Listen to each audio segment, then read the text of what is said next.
Beware, fellow plutocrats. Here come the pitchforks. I'm Scott Ott, and this is Right Angle with Bill Whittle and Stephen Green, and made possible by the members at BillWhittle.com. Gentlemen, one of our members at BillWhittle.com on the member blog, a guy named Rod, I'll just give his last initial H, because this is a highly secret operation and highly secure, has posted a little snippet in the blog about a video that he doesn't link, but I didn't watch it because the idea so captivated me. I wanted to hear your ideas on it. And basically the concept is, does capitalism contain the seeds of its own demise? Now, I went well beyond, I'm sure, whatever the premise of the video is. I think they're specifically talking, and Stephen Green, I'll address this to you, about the idea that capitalism eventually will engender the resentment of the masses, and they will rise up and call for a division of the means of production as well as the fruits of production, and perhaps grab for the pitchforks. Steve, do you think that is a natural consequence of capitalism, or are we just doing it wrong? Well, maybe we're doing it wrong. All I can say is if that's the case, and I'm not willing to concede it yet, if that's the case, boy, are the masses stupid. I mean, just dumb. See, it's that kind of attitude that's going to get you pitchforked, brother. I know, but I got to do it anyway. Because under capitalism, the masses never had it so good. You know, you can either be Dennis the peasant, come see the oppression inherent in the system, covered in crud. I clean that up from the Holy Grail. Basically, living in mud, trying to scratch out a living, and subject to the whims of the local lord or king or master of some kind. Or in a capitalist system, you can have a job and a house and a car and all that nice stuff that comes with it.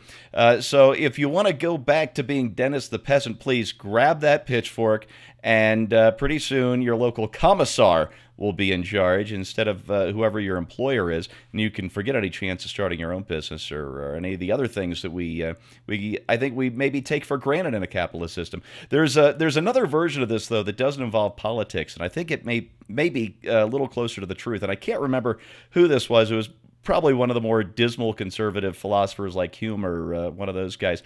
But the argument goes like this: that scarcity breeds the old school Protestant virtues of thrift, of delayed gratification, of having a strong family life to lean back on in times of trouble and all the rest, and that these virtues lead to prosperity, and that prosperity enables abandoning those virtues that made your prosperity possible. So now, instead of being thrifty and saving for the future, we're going to go up to debt into our eyeballs for immediate gratification.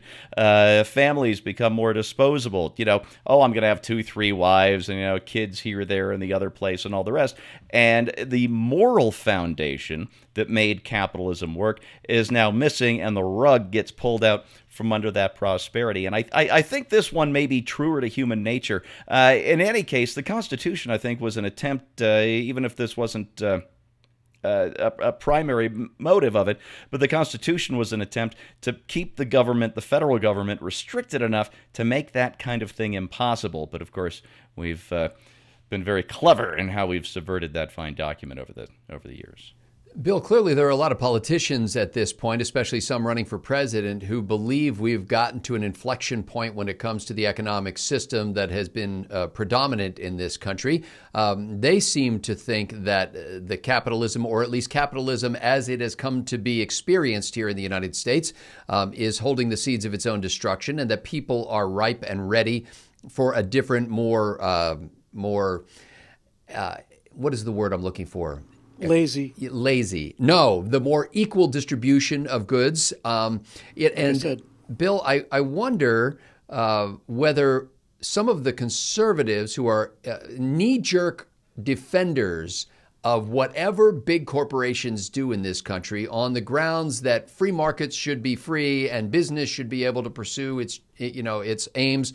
I wonder if we're losing our grip with not only Adam Smith's full-orbed conclusions in The Wealth of Nations, but in Adam Smith's theory of moral sentiments, where there was a lot more ethics and a lot more morality involved in how you conducted business. Yeah, I kind of agree with Steve on this, and I think that's probably the essence of the question. But I think the first thing we need to say about about capitalism and success is, well, the first thing we need to say is we've never been here before. There are many, many, many situations in history that repeat itself, invasions and diseases and loss of the king's eldest son and all of that stuff. We've had all that before. But we've never lived in a world where the primary health risk to poor people is obesity. This is a first. So we don't have a whole lot to go on. The thing that I think people need to keep in mind about capitalism is capitalism and democracy, especially republic-type democracies, they're just two sides of the same coin. You can't separate them out. You can't possibly have freedom of political action and be bound by chains of economic action, and vice versa. You can't have one without the other. Either you're free to do what you want to do, or you're not. Either somebody's controlling you and they have the means to control you, or they don't. And if they don't have the means to control you, then you can sell whatever you have for whatever you want for your personal gain, and the other guy will do the same thing, and up it goes. Exponentially, the world's wealth is just, it is on an exponential climb. So there's no question that of all the systems tried in human history, you just don't have to take my word for it. You don't have to take my word for it at all. Just look at things like life expectancy, infant mortality. Look at any metric of happiness versus misery. And you will see that since the Industrial Revolution really opened up what capitalism could do, an actual genuine exponential curve in human wealth, which means human choices and human health, has occurred. So there's no question that it's the best thing we've ever tried so far. But the question is, does it have the seeds of its own destruction in it? And I think the answer to that might be yes. And for the reasons that Steve outlined, there's a lot of very interesting behavioral stuff behind this that I'm not going to get into right now. But what is apparently true is we tend to think of this idea of, wanting stuff for free as kind of a human defect. I know a lot of conservatives, well, it is kind of a moral defect. But I'd like to start with the observation that there is not a species on the earth, not one, that will not eat all of the available food that's available for it and do it with the minimum effort required. That is how biology is wired to succeed. When food is scarce, this is what you do. And when food becomes abundant, then you have fat cats, fat raccoons, you have fat people, you have growing bacterial cultures. All of it is eating stuff for as little effort as possible. So, since I think that is built into biology, the more stuff you make and the more stuff capitalism produces, the more people get to consume with ever less effort. And there's going to come a point, and we've already passed this point, I think, where the effort necessary to produce the rewards that we're getting are not connected anymore. In other words, there's so much hard work has been done and so much prosperity has been generated that there's no longer a real correlation between your actual labor and your rise or fall in living standards. So yes, I agree with Steve. Too much prosperity makes people soft, and it makes them self-centered, and it makes them not want to have children, and it makes them all of these things. And all of these things are the requirements for societal collapse. And then the question is, does it collapse into what? Does it collapse into, if I had to guess, Scotty, to answer your question, if I had to guess, I would say that while it does have the seeds of its own destruction in it, capitalism is essentially a giant boom-bust operation. I mean on a mega scale. I mean like on a hundreds and hundreds of years scale. You have a system that makes so much money for so many people, they get soft. And by the way, we're $25,000 billion in debt. Nobody knows what that means. The money's never going to be repaid. So money, as we used to understand money, doesn't exist anymore. And then that can't go on forever. And then something's going to replace it. And the question will it be a return to the freedom to trade and the freedom to be an individual, which we've had 250 years of practice with now? Or do we go back to the days of sultans and priests and imams and dukes and earls and chieftains and all the rest of it? I don't know. But it's clear to me that the conditions that made this success possible are fast eroding. You know, there's an interesting tension in human nature and when it comes to human economics. In that, as a biblical Christian, there's a passage in the Bible that says all have sinned and fall short of the glory of God. So, in a sense, we're all sinners. We're all broken. We all have a proclivity to do the wrong thing when given an opportunity, especially if we think we can get away with it. And yet there's this other characteristic of humans in that we all think we're doing the best we can. We all think we're doing the right thing. We all are trying as hard as we can to do the right thing. So both of those things can't be true at the same time, always. We kind of seesaw back and forth between moments when we actually act in what would be called a virtuous manner and other times when we act in a craven manner with nothing but our own self-interest. I have often wondered why Obamacare, for example, the Affordable Care Act, even had an opportunity to arise on the political horizon. And in my mind, anyway, I thought, couldn't the insurance companies themselves have headed this off if they had been willing maybe to push back from the dinner table a little bit, take smaller bites, and do some things that would be for the long-term benefit, not only of the people who they served as customers and the people who worked for them, but for their own corporate bottom lines. It seems that big corporations, as you lose that initial zeal of small business, you become ossified, you become petrified, and you become self-sustaining. I've got to keep this thing going. One of the challenges in a capitalist society, as Bill pointed out, that you can't have constitutionalism without capitalism and vice versa.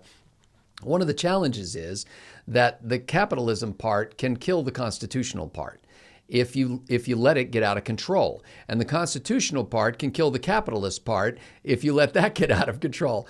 So somehow you've got to find a way to constantly have this conversation between your economic system and your political system in a way that checks and balances each other.